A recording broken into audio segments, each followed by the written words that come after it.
প্ৰকাশ কাশ্যপ বুলি নামৰ এগৰাকী সি নিজকে গোৱালপাৰা জিলাৰ অথিৰজা বহিৰজা বিজেপি নেতা বুলি ভাবে। সি নিজকে এই গোৱালপাৰা জিলাৰ সি নিজকে এজন অভিভাৱক বুলি ভাবে। খিলঞ্জীয়াৰ ওপৰত সি কাণ্ডত বন্দুক ধৰি সি সেই বিজেপিৰ সি কাম কৰি আছে। সমাজৰ কি কাম কৰিলে সি? আৰু অসম চৰকাৰে খিলঞ্জীয়াৰ যিহেতু কথা কৈ আছে, জাতি মাটি ভেটিৰ কথা কৈ আছে, আজি এই বহিৰাগত এই প্ৰকাশ কাশ্যপ আৰু ৰাজেশ প্ৰসাদ গুপ্তা নামৰ ব্যক্তিয়ে যি মানুহে 1971 চনৰ পিছত অহা মানুহ, তেওঁ যদি বাংলাদেশৰ পৰা যদি অহা মানুহ হলেহেঁতেন তেখেতক বিদেশী ক'লেহেঁতেন।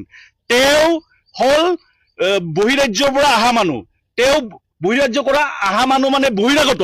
গতিকে তেওঁ আহি পেলাই আমাৰ গোৱালপাৰা জিলাত দপদপাই আছে আৰু সেইটো কোনে চান্স দিছে?